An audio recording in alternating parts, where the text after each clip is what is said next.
Dans l'épisode précédent, nous avons réussi à concevoir un amalgame entre la religion et les sciences.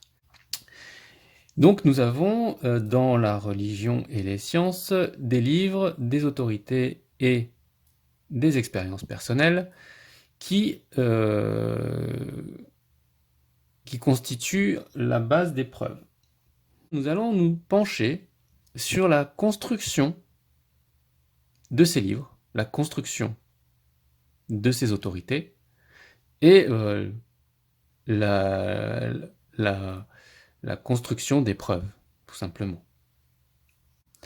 Être étudiant est nécessaire en sciences. Sans avoir été étudiant en sciences, pas de sciences. Cet étudiant va réussir à être diplômé ou pas. Les étudiants qui ne vont pas être diplômés pourront rester de parfaits observateurs de sciences, mais ne seront pas dans la mécanique de la fabrication des preuves, des autorités et des livres. Sauf à faire des livres qui peuvent être intéressants, mais qui sont de manière générale pas considérés par la science comme étant d'autorité. Donc ce diplôme permet de devenir un savant, un scientifique, comme on aime à l'appeler aujourd'hui. Donc quelqu'un qui va participer à l'œuvre scientifique, à la construction de l'autorité et des preuves scientifiques. Ces savants vont être soumis à des référents, des savants plus anciens, des doyens, des gens qui sont là avant eux, qui seront référents de leur travail.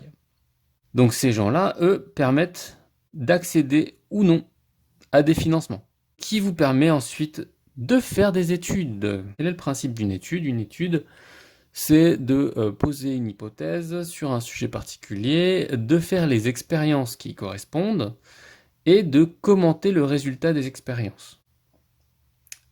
Donc c'est seulement à ce moment-là que vous commencez à faire des expériences de construction d'autorité. Jusque-là, vous n'avez fait que faire reproduire des trucs qu'on vous a dit de reproduire et vous n'avez pas les moyens de faire d'innovation, quoi. Maintenant, avec ces études, super, vous faites de la science. Vous essayez de trouver, de découvrir des choses, d'analyser des choses. À partir de ces études, il y a deux moyens d'en faire quelque chose. Puisqu'en fait, pour l'instant, une étude ne fera pas une preuve. Ce sera votre travail, le fruit de votre travail. Il va passer par deux éléments. Il va falloir d'abord essayer de passer dans une revue spécialisée. Lorsque l'étude est publiée dans le journal, l'étude est considérée comme étant sérieuse et pouvant devenir une référence. Vous ne publiez pas dans des journaux n'importe comment.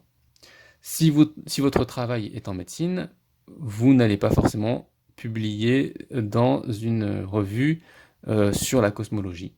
Vous allez publier dans une revue de médecine. Donc il y a un éditorial. L'éditorial est défini par un éditorialiste, qui est quelqu'un soit un comité dans le journal qui décide si votre sujet leur paraît pertinent ou non pour leur lecteur. Ensuite, vous avez un deuxième filtre qui est un ou plusieurs savants anonymes, les référis, qui sont des gens de référence pour la revue, qui vont lire, essayer de comprendre, vérifier votre travail, le critiquer, et qui sont censés en fait vous répondre, vous poser des questions plutôt auxquelles vous devrez répondre si jamais c'est pas clair. Donc vous avez un deuxième filtre, le référent anonyme, un savant anonyme, qui est choisi et chargé par l'éditorialiste de lire votre article. S'il y a des incertitudes vis-à-vis de votre article, maintenant il faut comprendre qu'il faut que l'éditorialiste connaisse ce savant, que ce savant soit d'accord pour faire la relecture, et que donc ce petit monde de savants, parce qu'en fait des savants spécialistes, ça court pas les rues, qui sont capables de comprendre forcément votre sujet. Plus c'est technique, plus c'est compliqué, moins il y en a. Et donc, vous avez passé l'éditorial, vous avez passé la validation du pair, et voilà, vous êtes détenteur d'un article référence. Donc nous avons constitué une preuve. Comme votre article est un article de référence, il pourra plus simplement ensuite être cité par d'autres savants dans d'autres études. Et se baser, et pourra même être enseigné à l'école et être nécessaire à savoir pour obtenir le diplôme. Félicitations. Donc l'autre moyen de se faire connaître, une fois que vous avez fait plusieurs articles, c'est de participer à des conférences. Ces conférences, il faut passer un filtre. Ce filtre, c'est l'organisateur de la conférence. Il vous appelle s'il vous connaît. Vous pouvez essayer d'envoyer des demandes. Écoutez, ça ne coûte rien. Maintenant, si vous n'êtes pas connu, vous n'attirerez probablement pas les gens à la conférence. Et donc, ils vont plutôt préférer des gens connus, des références.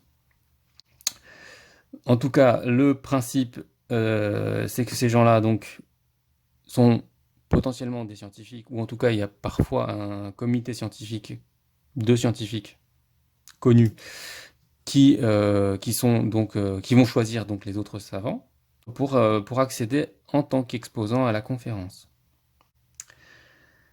Une fois que cette conférence elle est faite, que vous êtes rentré dedans, vous pouvez devenir connu, devenir une référence, et à partir de là, quand vous êtes une référence, vous pouvez devenir ensuite une référence capable de valider d'autres savants.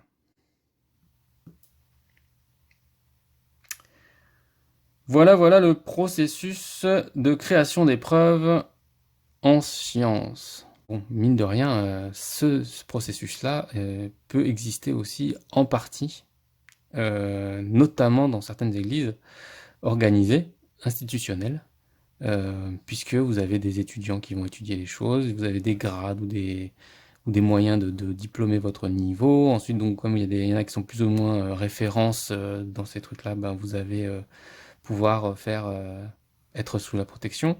Le financement se discute. C'est pas garanti que cette chose-là existe, même dans les institutions religieuses, mais par contre, peut-être que vous vous ferez éjecter. Ce qui est lié à du financement finalement. Vous pourriez vous faire éjecter. Ensuite, donc vous allez vous faire vos études sacerdotes, enfin vos études, je sais pas, l'expérience de foi, peu importe.